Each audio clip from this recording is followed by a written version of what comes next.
नमस्कार दोस्तों। आज के इस खास विश्लेषण में हम एक ऐसे टॉपिक पर बात करने वाले हैं जिसने ना जाने कितने सालों से पूरी दुनिया का ध्यान अपनी तरफ खींचा हुआ है।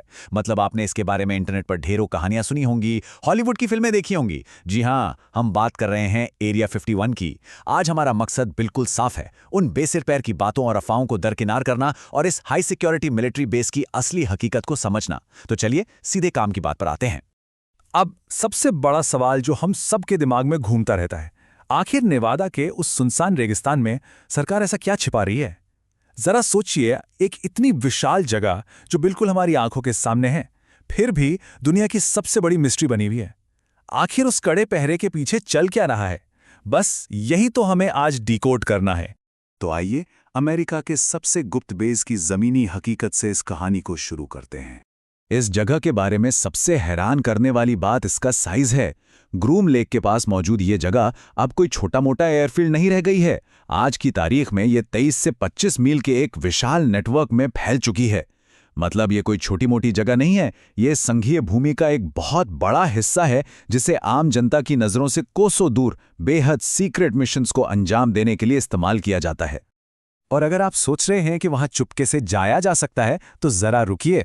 वहां की सुरक्षा के बारे में सुनेंगे तो रोंगटे खड़े हो जाएंगे। जमीन के अंदर मोशन सेंसर्स दबे हुए हैं जो एक छोटी सी हलचल भी पकड़ लेते हैं। भारी हथियारों से लैस गार्ड्स हमेशा मुस्तैद रहते हैं। ऊपर आसमान की बात करें तो पूरा हवाई क्षेत्र पूरी तरह से प्रतिबंधित है। और हाँ, जो लोग वहां काम करते हैं उन्हें भी अंदर ले जाने के लिए जेनेट नाम का एक खास विमान बेड़ा है। कुल मिलाकर बिना परमिशन के वहां परिंदा भी पर नहीं मार सकता। अब थोड़ा फ्लैशबैक में चलते हैं और बात करते हैं शीत युद्ध के एविएशन हब की। आखिर इस बेस का असली दस्तावेजी इतिहास क्या है? अगर हम 1950 के दशक की बात करें तो यह सिर्फ एक कच्चा सा एयरफील्ड हुआ करता था। इसे बड़ी मासूमियत से पैराडाइज रैंच कहा जाता था। लेकिन 1955 आते आते कहानी पूरी तरह बदल गई। शीत युद्ध का दौर था और CIA ने लॉकहीड के साथ मिलकर यहां अपने टॉप सीक्रेट U-2 जासूसी विमानों की टेस्टिंग शुरू कर दी। फिर 1961 में बेस को और भी बड़ा किया गया ताकि A-12 जैसे एडवांस विमानों को टेस्ट किया जा सके। और 1966 में तो कमाल ही हो गया। अमेरिका ने यहां दुश्मनों की तकनीक समझने के लिए पकड़े गए सोवियत मिग लड़ाकू विमानों की भी टेस्टिंग की। अब एक बड़ा दिलचस्प कंट्रास्ट देखिए। एक तरफ तो दुनिया की सबसे खुफिया और खतरनाक मिलिट्री टेक्नोलॉजी पर काम चल रहा था, और दूसरी तरफ वहां एक पूरी आम जिंदगी बसी हुई थी। जी हां, 1961 तक वहां काम करने वाले सिविलियन कर्मचारियों के लिए बाकायदा जिम, मूवी थिएटर और मतलब यकीन मानिए एक बेसबॉल डायमंड तक बना दिया गया था। एक पल के लिए सोचकर देखिए, दिन में टॉप सीक्रेट मिशंस और शाम को आराम से बेसबॉल का मैच, है ना बिल्कुल फिल्मी।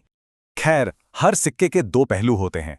आइए अब इस अत्यधिक सरकारी गोपनीयता से जुड़ी एक जहरीली कानूनी लड़ाई और उसकी मानवीय कीमत पर नजर डालते हैं।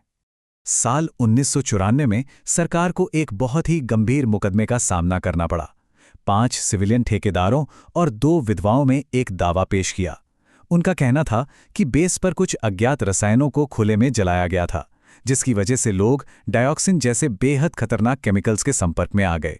इससे उन्हें त्वचा, लिवर और फेफड़ों की भयंकर बीमारियां हुई। लेकिन क्या आप जानते हैं कि सरकार का जवाब क्या था?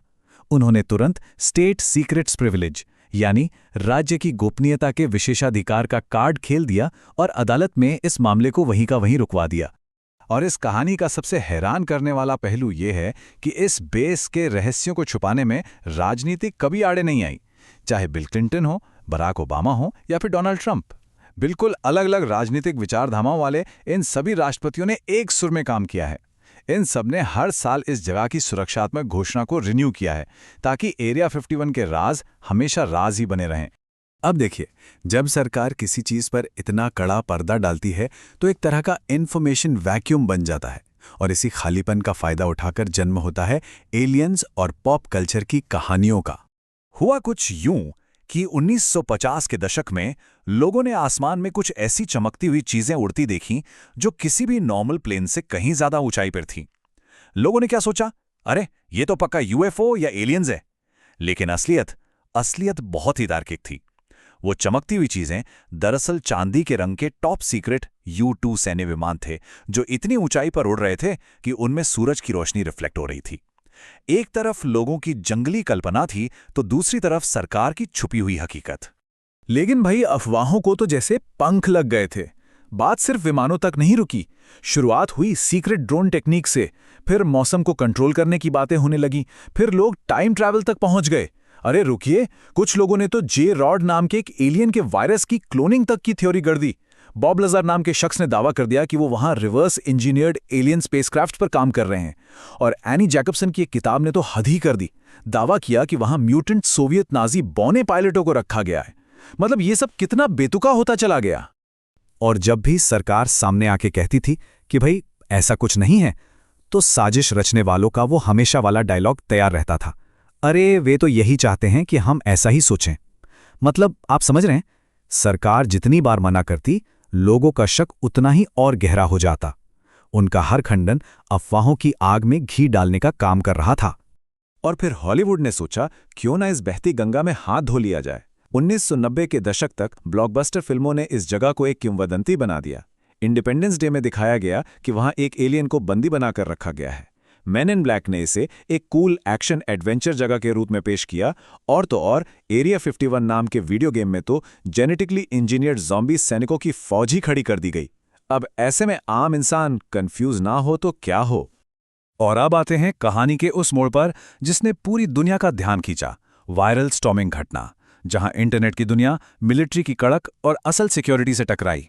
इंटरनेट के मजाक से कुछ ही महीने पहले की बात है। जनवरी 2019 में एक बहुत ही गंभीर घटना घटी थी। एक आदमी सच में वहां के सुरक्षा चेकपॉइंट को तोड़कर अंदर घुस गया। गार्ड्स ने पूरे 8 मील तक उसका पीछा किया और आखिर में उसे गोली मार दी गई। ये कोई मजाक नहीं था। ये साफ दिखाता है कि वहां की सिक्योरिटी कितनी घातक है और सरकार घुसपैठ को लेकर बिल्कुल जीरो टॉलरेंस पॉलिसी अपनाती है। लेकिन इंटरनेट को कौन समझाए। उसी साल मैटी रॉबर्ट्स नाम के एक शख्स ने फेसबुक पर एक जोक पोस्ट कर दिया। उसने लिखा, अगर हम नारुतो रन करते हैं, यानी हाथों को पीछे करके भागते हैं, तो हम उनकी गोलियों से भी तेज भाग सकते हैं। चलो उनके एलियंस देखते हैं। बस ये एक मजाक था, लेकिन किसी ने सपने में भी नहीं सोचा था कि ये एक single post global viral movement बन जाएगा। और ये वायरल कितना हुआ, जरा इस नंबर पर गौर कीजिए, 30 लाख।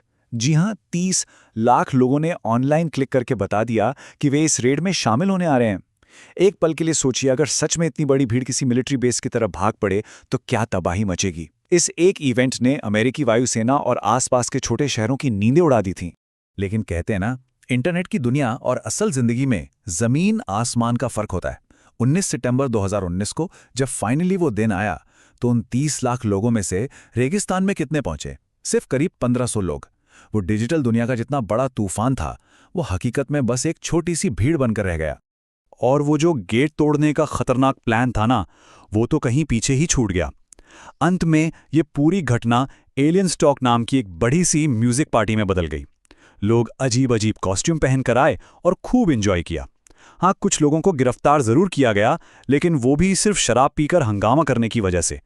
किसी ने भी वो कंटीली तारे पार करने की जरूरत नहीं की, क्योंकि सबको पता था कि अगर सच में ऐसा किया तो सामने खड़े भारी हथियारों वाले गार्ड्स एक सेकंड भी नहीं सोचेंगे। तो इस पूरी चर्चा के बाद एक बहुत बड़ा सवाल अभी भी हमारे सामने खड़ा है। क्या एरिया 51 कभी सच में अपने सारे राज दुनिया के सामने खोलेगा? आज हमने देखा कि कैसे एक बिल्कुल असली top secret military facility pop culture का इतना बड़ा मिथक बन गई। आज भी उस रेगिस्तान के बीचों बीच दुनिया की सबसे एडवांस टेक्नोलॉजी पर काम चल रहा है और सरकार उस पर उतनी ही सख्ती से पहरा दे रही है।